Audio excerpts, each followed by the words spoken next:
യാതൊരു സാഹിത്യ പശ്ചാത്തലമില്ലാത്തൊരു കുടുംബത്തിലാണ് ഞാൻ ജനിച്ചത്.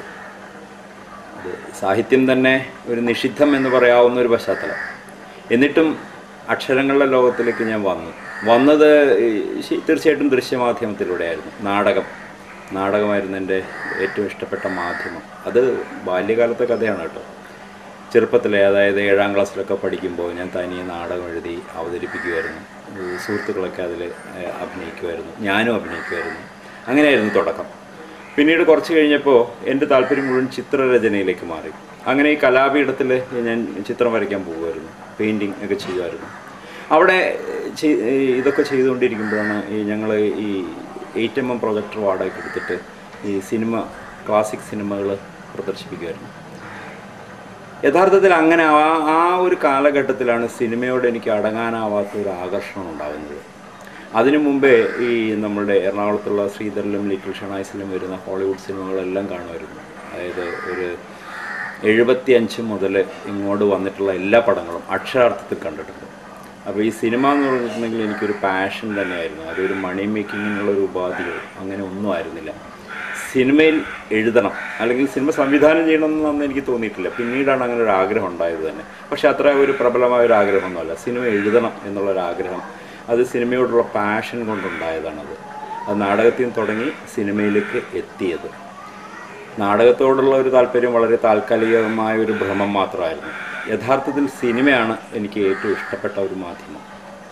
അതായത് ഈ സിനിമയുടെ എല്ലാ അംശങ്ങളും എനിക്കിഷ്ടമായിരുന്നു. അതിൻ്റെ എസ്പെഷ്യലി അതിൻ്റെ എഴുത്ത് തന്നെ. ആദ്യ കാലഘട്ടത്തിൽ ഈ വായിക്കാനായിട്ട് തിരക്കഥകളൊന്നും മലയാളത്തിൽ ലഭ്യമല്ലാതിരുന്നൊരു കാലമുണ്ടായിരുന്നു. അന്ന് ഞാൻ ആദ്യമായിട്ട് വായിച്ച തിരക്കഥ എന്ന് പറഞ്ഞാൽ ഈ ബെർഗ്മാൻ്റെ തിരക്കഥകളാണ് ആദ്യം വായിക്കുന്നത്. ഈ ബെർഗ്മാൻ്റെ വൈൽഡ് സ്ട്രോബറീസും സെവൻത്ത് സീലും ഒക്കെ അടങ്ങുന്ന ഒരു ബുക്കാണ് ഇറങ്ങിയിരുന്നു. അത് ആദ്യമായിട്ട് വായിക്കുന്ന തിരക്കഥ അതായത് ആദ്യം ഞാൻ എഴുതുന്ന സീരിയൽ ശരറാന്തലാണ്. ഈ ശരറാന്തൽ എഴുതുന്നതിന് മുമ്പ് ഞാൻ ഒരൊറ്റ മലയാളം തിരക്കഥ എനിക്ക് വായിക്കാനിട വന്നിട്ടില്ല. അപ്പോൾ എൻ്റെ മാതൃക അപ്പോഴും ബെർഗ്മാനൊക്കെ തന്നെയായിരുന്നു. പക്ഷെ അതൊരു നമ്മൾ സീരിയലിലേക്ക് ഒരിക്കലും അതൊന്നും ഒരു നല്ല മാതൃകയല്ലല്ലോ. ഈ ബെർഗ്മാൻ ഒരു എവിടെയോ കിടക്കുന്നു, എത്രയോ ഉയരത്തിലുള്ള ക്ലാസിക് സിനിമകൾ ചെയ്തിട്ടുള്ള ഒരു ജീനിയസാണ് അദ്ദേഹം. ഒരു സോപ്പ് ഓപ്പറയ്ക്ക് ഒരു ഒട്ടും തന്നെ നമുക്ക് അനുകരിക്കാവുന്ന മാതൃകയല്ല. അപ്പോൾ ഈ ശരറാന്തൽ എന്ന ടെലി സീരിയൽ ദൂരദർശന് വേണ്ടി ഞാനും ജൂഡട്ടിപ്പറ്റിയും കൂടി ആലോചിക്കുന്ന കാലത്ത് ഈ തിരക്കഥയെക്കുറിച്ച് അല്ലെങ്കിൽ പരമ്പരയെക്കുറിച്ച് യാതൊരു വിധത്തിലുള്ള ധാരണയും ഞങ്ങൾക്കുണ്ടായിരുന്നില്ല. യഥാർത്ഥത്തിൽ ഒരു ടെലിവിഷൻ സീരിയൽ ഞങ്ങൾ ക്രിയേറ്റ് ചെയ്യുകയായിരുന്നു. അതുവരെ നല്ല ഒരു ലക്ഷണയുക്തമായ ഒരു ടെലിവിഷൻ സീരിയൽ ഞങ്ങൾ കണ്ടിട്ടില്ല. കണ്ടത് മുഴുവനും വളരെ അപക്വമായിട്ടുള്ള പരമ്പരകളായിരുന്നു. അപ്പോൾ ഞങ്ങൾക്കിത് ആദ്യം മുതലേ പഠിക്കുകയും ചെയ്യുകയും ചെയ്യേണ്ട ഒരവസ്ഥയിലേക്ക് എത്തിയിരുന്നു. അപ്പോൾ ഇതിൻ്റെ തിരക്കഥയുടെ കാര്യം പറഞ്ഞു കഴിഞ്ഞിട്ടുണ്ടെങ്കിൽ മാതൃകകളുണ്ടായിരുന്നില്ല എന്ന് ഞാൻ പറഞ്ഞു. അപ്പോൾ മാതൃകകളില്ലാതെ ഒരു പുതിയ സംഭവം ക്രിയേറ്റ് ചെയ്യുകയാണ് ചെയ്തത്. അപ്പോൾ ഈ ശരറാന്തൽ എന്ന പരമ്പരയിലേക്ക് എത്തുന്നതിന് ഒരു തക്കതായ കാരണമുണ്ടായിരുന്നു. അതായത് PR ശ്യാമളയുടെ വളരെ പ്രശസ്തമായ നോവലാണ് ശരറാന്തൽ. അത് 13 അധ്യായങ്ങളുള്ളൊരു നോവലാണ്. ഈ 13 അധ്യായങ്ങൾ 13 എപ്പിസോഡുകളായിട്ട് തീർക്കാൻ പറ്റുമെന്നുള്ളൊരു പ്രതീക്ഷയോടെയാണ് ഞാൻ സത്യത്തിൽ ആ നോവലിനെ സമീപിച്ചത്. പക്ഷെ അതൊരു വലിയൊരു അബദ്ധമായിരുന്നു. കാരണം ഈ ദൃശ്യ സാധ്യതകൾ വളരെ കുറവുള്ളൊരു നോവലായിരുന്നു അത്. കാരണം ആ നോവൽ കഥാപാത്രങ്ങളുടെ മനസ്സിലൂടെയുള്ള സഞ്ചാരങ്ങളായിരുന്നു. ഓരോ അധ്യായത്തിനും ഓരോ കഥാപാത്രങ്ങളുടെ പേരായിരുന്നു. എന്നിട്ട് ആ കഥാപാത്രങ്ങളുടെ മനസ്സിലൂടെയുള്ള ഒരു വ്യാപാരമായിരുന്നു ശ്യാമള നടത്തിയിരുന്നത്. ശ്യാമള എന്ന എഴുത്തുകാരിയുടെ രചനകൾ മുഴുവനും അങ്ങനെയുള്ളതാണ്. അവർ ഉള്ളിലേക്ക് വലിഞ്ഞൊരു എഴുത്തുകാരിയാണ്. പുറമേക്ക് അവരുടെ ആക്ടിവിറ്റീസ് കുറവാണ്, ആക്ഷൻസ് കുറവാണ്. തീർച്ചയായും ദൃശ്യമാധ്യമത്തിന് ഒട്ടും അനുയോജ്യമല്ലായിരുന്നു. മനസ്സിനുള്ളിലേക്കുള്ള ഒരു യാത്രയായിരുന്നു അവരുടേത്. അവിടെയാണ് ഈ ബെർഗ്മാനെ ഞാൻ കൂട്ടി വായിക്കുന്നത്. ബെർഗ്മാൻ്റെ എല്ലാ സിനിമകളും അകത്തേക്കാണ് പോകുന്നത്. മനസ്സിൻ്റെ അകത്തേക്ക് ഊളിയിട്ട് പോകുന്ന ചിത്രങ്ങൾ അവിടെ നിന്ന് ദൃശ്യങ്ങളായിട്ട് പുറത്തേക്ക് പരിണമിപ്പിക്കുകയാണ് ചെയ്തത്. ഈ ബെർഗ്മാനെ പറയുന്നത് കൊണ്ട് ഈ ബെർഗ്മാനോളം വളർന്നു എന്നൊന്നും അർത്ഥമാക്കണ്ട.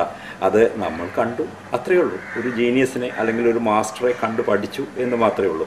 ഞങ്ങൾ ചെയ്ത ശരറാന്തൽ വളരെ അമേച്ചറിഷാണ്.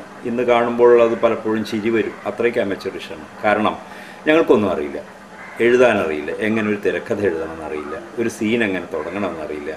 അപ്പോൾ ഒരു പരമ്പരയ്ക്ക് അല്ലെങ്കിൽ ഒരു എപ്പിസോഡിന് എത്ര ദൈർഘ്യം വേണമെന്നറിയില്ല, ആ ദൈർഘ്യം കിട്ടാൻ എത്ര പേജ് എഴുതണമെന്നറിയില്ല. എന്ന് വെച്ചാൽ ആദ്യം മുതലേ ചെയ്ത് തെറ്റിച്ച് പഠിക്കുകയായിരുന്നു ഞങ്ങൾ ചെയ്തത്. അങ്ങനെ ശരറാന്തൽ ഞങ്ങളുടെ ഒരു സർവകലാശാലയായിരുന്നു. ഞങ്ങൾ എന്ന് പറഞ്ഞാൽ എൻ്റെയും ശ്രീ ജൂഡ് അട്ടിപ്പേറ്റിയുടെയും. അദ്ദേഹം സംവിധാനവും ഞാൻ തിരക്കഥാരചനയും പഠിക്കുകയായിരുന്നു ശരറാന്തലിലൂടെ. അങ്ങനെ 13 എപ്പിസോഡ് 2 വർഷം കൊണ്ടാണ് ഞങ്ങൾ പൂർത്തിയാക്കിയത്. 1989 അതിൻ്റെ തുടക്കം. ആ ഷെഡ്യൂൾ 1 മാസം ഷൂട്ട് ചെയ്തു. പക്ഷെ അത് പൂർത്തിയാക്കാൻ ഒത്തില്ല. സാമ്പത്തികവും മറ്റു പല പ്രശ്നങ്ങളൊക്കെ ഉണ്ടായിരുന്നു. അത് 1991 ഞങ്ങൾ ടെലികാസ്റ്റ് ചെയ്യുന്നത്, ഈ ദൂരദർശൻ ടെലികാസ്റ്റ് ചെയ്യുന്നത്. ശരറാന്തൽ എന്ന ടെലിവിഷൻ പരമ്പര ചെയ്തിട്ട് എനിക്ക് മികച്ച തിരക്കഥാകൃത്തിനുള്ള പ്രഥമ സംസ്ഥാന പുരസ്കാരം ലഭിച്ചു. മികച്ച പരമ്പരയ്ക്കുള്ള പുരസ്കാരവും ശരറാന്തൽ ലഭിച്ചു. ആദ്യമായിട്ടാണ് ഈ ടെലിവിഷന് ഒരു അവാർഡ് കോൺസ്റ്റിറ്റ്യൂട്ട് ചെയ്യുന്നത്. അത് ഞങ്ങൾക്ക് ലഭിച്ചു. നിരവധി അവാർഡുകൾ ശരറാന്തലിന് ലഭിച്ചിരുന്നു. ഞങ്ങളുടെ ആദ്യത്തെ സംരംഭമാണ്, ഞങ്ങളുടെ ആദ്യത്തെ കളരിയാണ്.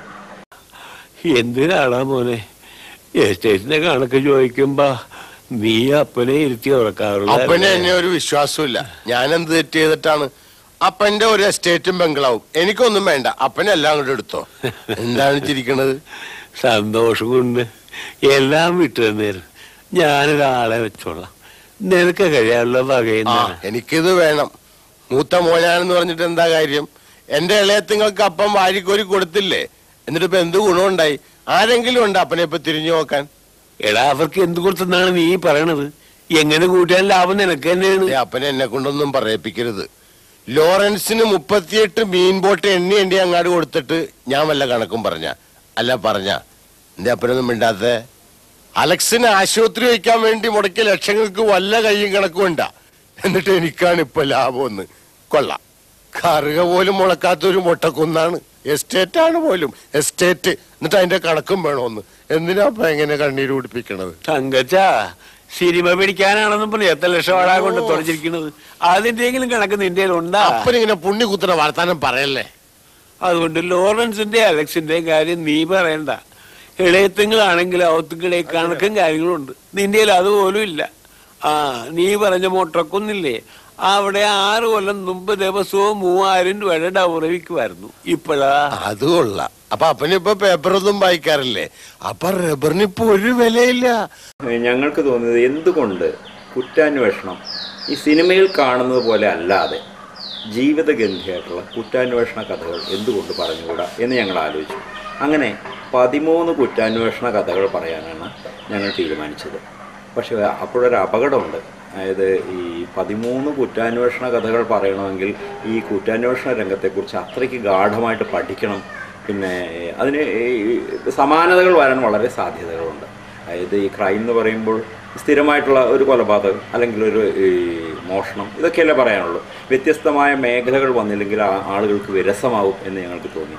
അപ്പോൾ ഞാനും ജൂഡും കൂടി കുത്തിയിരുന്ന് ആലോചിച്ചു എങ്ങനെയാണ് ഇതൊന്ന് വ്യത്യസ്തമായിട്ട് നമുക്ക് ചെയ്യാൻ പറ്റുക എന്ന് ഞങ്ങൾ ആലോചിച്ചു.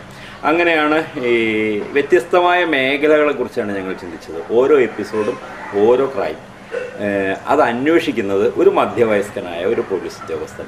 അയാൾക്ക് ഓടാൻ കഴിവില്ല, കൈക്കൊരു ഇൻവാലിഡിറ്റി ഉള്ള ഒരു മനുഷ്യൻ. എൻ.എഫ്. വർഗീസ് ആദ്യമായിട്ട് നായകഥാപാത്രത്തെ ചെയ്യുന്ന ഒരു പരമ്പര കൂടിയായിരുന്നു അത്. അദ്ദേഹത്തിന് ഈ ഒരു അമാനുഷ്യനല്ല. അയാൾക്ക് ജലദോഷപ്പനി വരും, കിടപ്പിലായി പോവും, ഈ കള്ളൻ്റെ പിന്നാലെ ഓടിക്കഴിഞ്ഞിട്ടുണ്ടെങ്കിൽ ഈ കാലുളുക്കി വീഴും. അങ്ങനെയൊക്കെയുള്ള ഒരു ജീവിതത്തിലുള്ള ഒരു സാധാരണ പോലീസ് ഉദ്യോഗസ്ഥനായിരുന്നു ഹരിശ്ചന്ദ്ര എന്ന കഥാപാത്രം. അങ്ങനെ ഈ എൻ.എഫ്. വർഗീസിനെ വെച്ചിട്ട് ഞങ്ങൾ വിവിധ പശ്ചാത്തലത്തിലുള്ള കഥകൾ ഇങ്ങനെ ആലോചിക്കാൻ തുടങ്ങി. അതിൽ ഞാൻ ആദ്യമായിട്ട് ആലോചിച്ച ഒരു കഥ പണ്ടെങ്ങോ വായിച്ചു മറന്ന ഒരു ഇംഗ്ലീഷ്, എനിക്ക് തോന്നുന്നു ഫ്രഞ്ചാണെന്ന് തോന്നുന്നു, ഒരു ഫ്രഞ്ച് കഥയുടെ ഒരു ഓർമ്മ എൻ്റെ മനസ്സിൽ കിടക്കുന്നുണ്ടായിരുന്നു.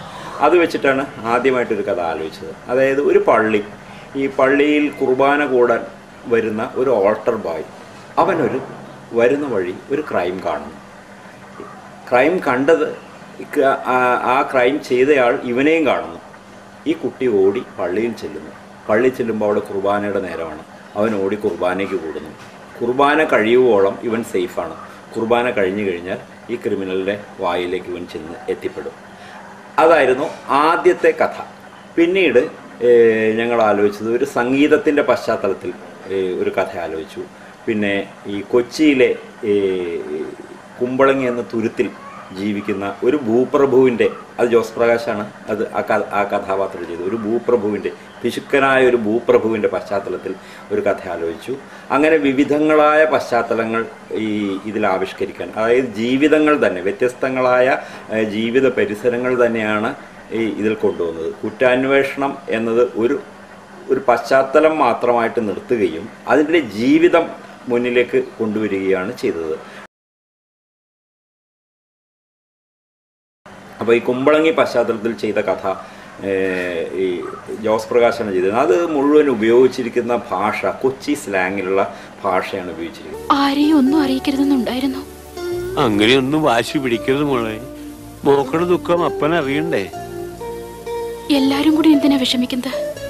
അല്ലെങ്കിൽ തന്നെ അപ്പന് വയ്യാത്തതാ. സാരമില്ല കൊച്ചേ, കഴിഞ്ഞ ആഴ്ച മേലുകുട്ടി വന്നപ്പോഴാണ് ഞാൻ കാര്യമെല്ലാം അറിയണത്. അപ്പനെ വെറുതെ വിഷമിപ്പിക്കരുതെന്ന് ഞാൻ ചേച്ചിയോട് പറഞ്ഞതാ. ഞാൻ അലോഷി അങ്ങാട് പറഞ്ഞുകൂടാ. അവനാമൻ തോമസ് ആയനോട് നയത്തിന് പറഞ്ഞു.